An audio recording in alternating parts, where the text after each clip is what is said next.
Welcome to Know the Truth. Today we'll discuss about India-China border. आज हम history analyze करेंगे and we'll try to understand that how this border is defined. So let's see what history says. If we see the border here, the conflict is actually between the Aksai Chin region and the Arunachal Pradesh region. Okay, Aksai Chin is administered by China, but it is claimed by India. Arunachal Pradesh is the territory of India, and China claims that it is South Tibet. Now, if we see the territorial dispute between these two countries, actually it is the result of historical consequences of colonialism in Asia. Now, the understanding of this border is quite different. China interprets the border as per its understanding based upon history. India interprets the border as per the data provided by the British India. So, India and China, they have never come up to consensus on boundary over this region. And that is why this conflict still prevails. If we see the boundary of this region, हमें जो एक valid treaty मिलती है that was signed in mid of 19th century.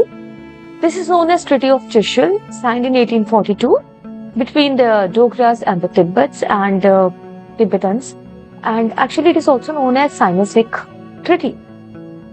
Now, if you go back in history and see, we have a very powerful king in Punjab region, that was Maharaja Ranjit Singh, and even Jammu Kashmir was under his kingdom, okay, which was ruled by the Dogra king Gulab Singh. So later on, what happened? The Sikh Empire, they captured Ladakh also and annexed it in the state of Jammu in 1834. Now this conflict again escalated when they tried to capture the Tibetan region, and during this, after the war was over, a treaty was signed between the Tibetan representatives and the Sikhs, and this is known as Treaty of Chushul. Later on, Maharaja Ranjit Singh died, and Britishers, they captured Punjab. There was Anglo-Sikh war, and the whole territory came under the British Empire. Now, the British, they decided to define the boundary, They even established a Survey of India organization, and there were some British officers who tried to define the boundary in consultation with the Chinese officials, okay? If you see the boundaries of two extremities, like Pangong Lake and then the Karakoram Pass, they were reasonably well defined, okay? They were the natural borders there. But the Aksai Chin area in between, it was undefined. Okay, so there was no consensus on border here. Okay, later on, as I told you, that Survey of India was established, and there was a civil servant of this organization, W.H. Johnson, who surveyed this whole region. Okay, and what he did, he took up the important strategic points of this region and he drew a border, He proposed a border which is known as the Johnson Line, okay? At this time, there was a Dungan revolt going on in China, and China was not controlling that Xinjiang region. So, this line was never presented to the Chinese. The British officer Johnson, actually, he drew this line and he presented this to Maharaja of Jammu and Kashmir. So, when this Johnson line is referred, China says that they don't agree to this line. Now, later on, what happened in 1893, to resolve the issue, a Chinese senior official, Hang Ta-chen, he met a British Consul General at Kashgar in St. Petersburg, and he gave the maps of this region to George Macartney, okay? And the Britishers, they studied this map, and a revised boundary was proposed by Macartney, and later on it was also improvised by the Governor General of India at that time, that is Lord Elgin. Okay, and so we have two references here. One is Johnson Line and the other one which was proposed by Macartney. Afterward, what's happened that after First World War, there was a meeting between the British, because India was a British colony at that time, the Chinese officials and the representatives from Tibet, and this is known as Simla Convention because they met in Shimla. So now there was a British, we can say, Foreign Secretary General Henry McMahon, who was the negotiator here. Okay, so China never agreed to what was proposed by McMahon. Okay, McMahon ने क्या किया? Johnson line और McCartney के reference से एक नई boundary बना दी बीच में, and he presented it. Now the Chinese official never signed this treaty, although it was signed by Tibet and Britain. And that time, this area of Tibet was under the Dalai Lama, so there was not a problem. Okay, it was taken as an independent territory. Now China says कि वो तिब्बत को independent territory कभी मानता ही नहीं था, तो they will not agree to what Tibetans signed the treaty, उसको वो नहीं मानेंगे. Okay, इंडिया का अगर हम स्टैंड देखें तो India maintains this McMahon line, which is a 550-mile border that extends through the Himalayas, and India says that this is the legal border between China and India. Now, this dispute actually, it is quite complicated because of the lack of administrative presence in this region. ये काफी rough terrain है, okay, and people basically are not living in this region, okay. तो एक तरह का barren region सा है, तो nobody lives there. So इसकी वजह से भी यहाँ पर कोई major conflict शुरू में तो नहीं हुए. But after development of science and technology, now it is accessible. So these conflicts, they have arisen again. Now, if we see after Second World War, the country started becoming independent. India became independent, and obviously India's point of reference was McMahon Line that was signed during Shimla Convention. Now, China, as it never agreed to this border, so it has got this agreement to McMahon Line. Now, there were a lot of attempts for peaceful negotiation, between India and Chinese officials, but they never came to consensus. So it was all a failed attempt. And finally, there was a war between India and China in 1962. At that time, India was not prepared for the war, and Chinese, they defeated the Indians and they captured some of the area also. So actually, what is now the border between India and China is not McMahon Line. It is actually the line of actual control. Okay. After this war, Chinese had included in Arunachal Pradesh also, but later on they retreated back. But the Aksai Chin region which they captured and even came inside also, so that is still under the control of China.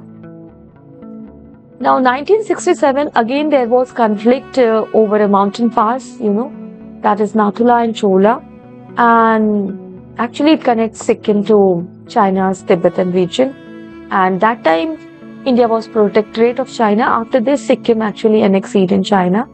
The king agreed, there was a referendum, but that's a different story. And the Indians, they tried to lay barbed wire here, and because of this there was conflict, and in this conflict, India, pushed back China in this region, okay.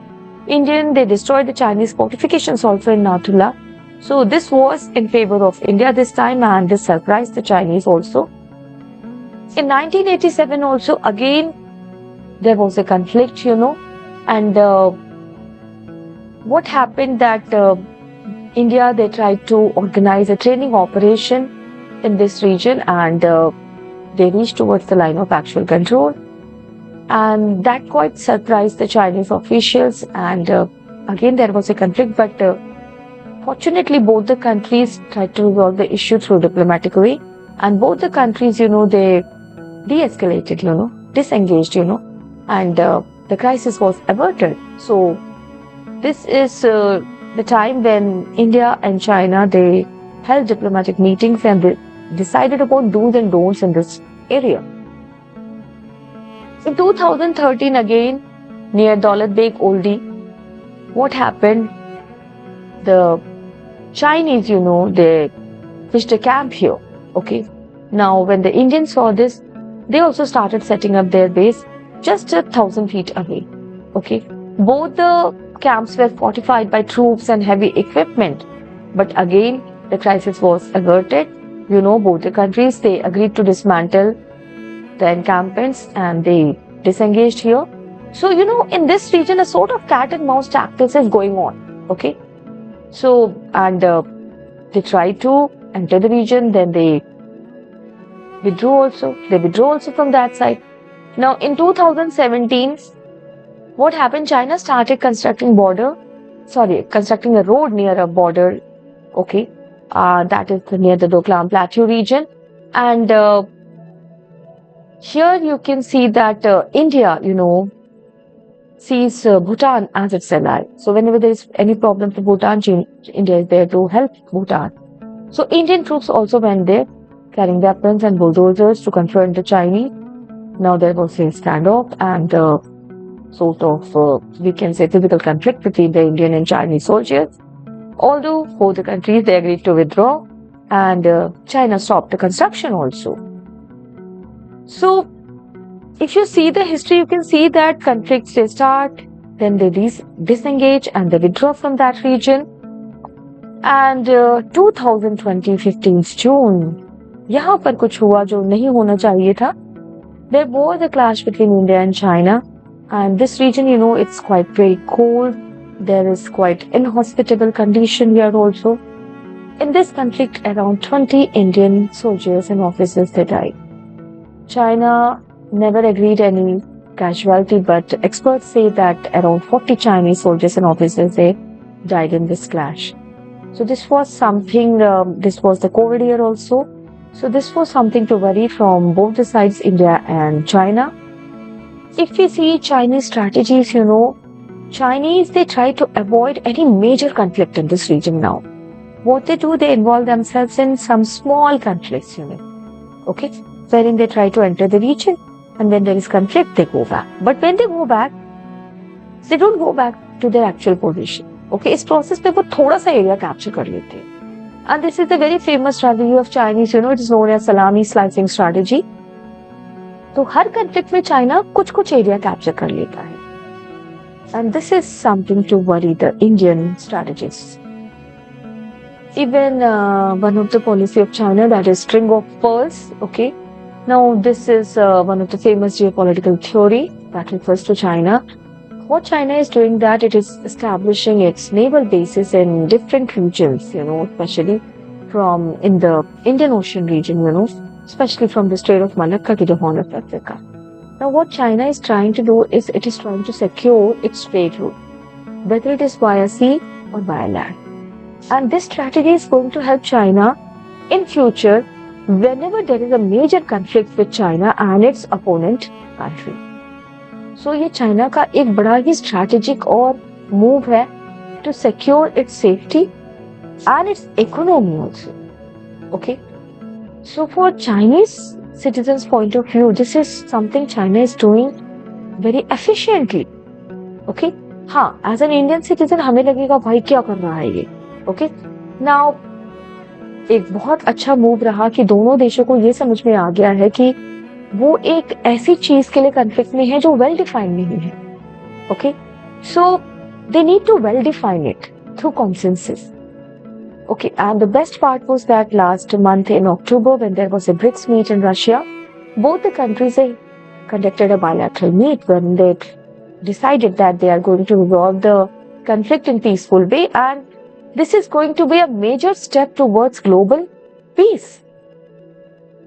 अगर हम बात करें, जैसा मैंने कहा कि ये जो कन्फ्लिक्ट है वो एक ऐसी बॉर्डर के लिए है जिस पर दोनों कंट्री में कोई कंसेंसस है ही नहीं. Now the question is what is the path to solution. Solution क्या है? अगर हम इंडिया का रेफरेंस देखें, उसका पर्सपेक्टिव देखें, तो इंडिया रेफर करता है Johnson line and McMahon line को. If we see China's understanding कि चाइना कैसे परसीव करता है इस बॉर्डर को, तो China has developed its understanding of this borderline which is based upon its own history, जिसको India authorize नहीं करता. Okay, so how they will come to any consensus here? कैसे आएंगे ये? एक स्टेटमेंट आया था हमारे फॉरेन मिनिस्टर का सितंबर में कि that India and China they have resolved 75% of conflict in this region. Only 25% is left, and that is basically Excision and Arunachal Pradesh. Okay, so how they are going to solve it? And we know that कि the best solution is via diplomatic efforts. Okay, and that's the right path.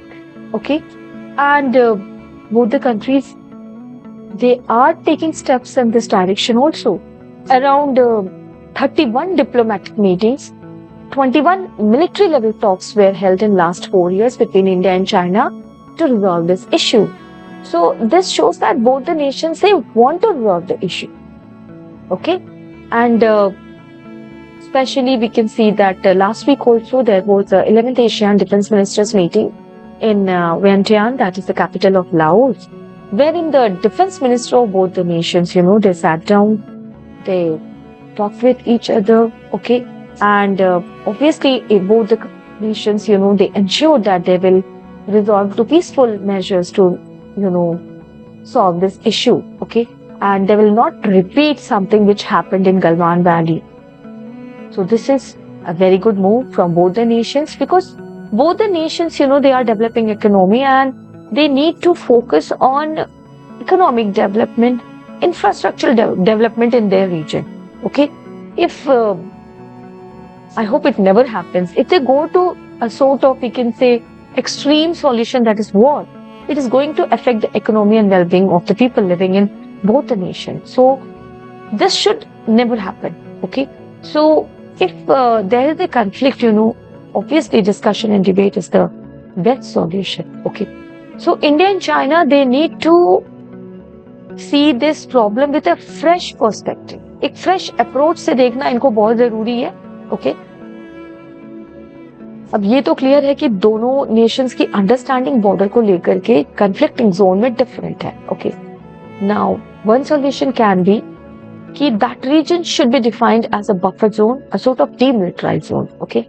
And there has to be some new rules and regulation for crisis management in this region. अगर दोनों nation में conflict होता है, तो jot down some rules and regulation, do's and don'ts, okay? Which can be a part of crisis management mechanism, okay?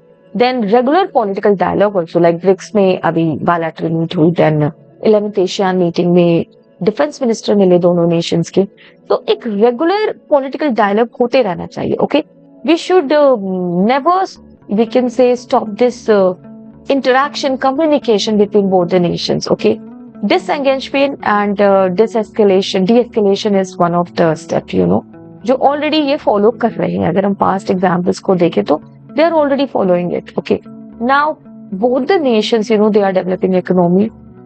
They were neighbors also, okay. Past में भी Silk Road via India जाता था, okay. There were cultural relation between both the nations, okay. If you go in history, if you go to ancient and medieval, कोई major conflict नहीं था, ठीक है. दोनों nation में कभी major war crimes नहीं हुई हैं. तो India and China need to identify the areas of cooperation, okay. आपको purpose ढूंढना होता है, you need to find out the purpose, why they should cooperate with each other. So if you identify those areas like economy, research, education, okay, then cultural exchange, economically तो हम जुड़े हुए हैं ही हैं, okay. So if you find out the areas, though, identify those areas of cooperation, you'll have your purpose. And when you'll have your purpose, your intention will be very strong to resolve the issue. So दोनों nation को अपने इस intention को और strong करना है to resolve the issue, okay. And जब भी आप कोई aim set करते हो, either you achieve it or you don't achieve it, okay. If you achieve it, it's well and good. If you don't achieve it, you have to start again, isn't it? So you have to start ground zero से start करना पड़ता है ना. तो I hope India and China will be able to resolve the issue, and they will come to some consensus in this region, okay. And future में कोई भी conflict हो, they will resolve it in peaceful way, okay. So kudos to both the officials, military officials from both the countries, diplomats from both the countries, that they are making effort, every possible effort to resolve this issue. So this is all from my side today. Thank you very much.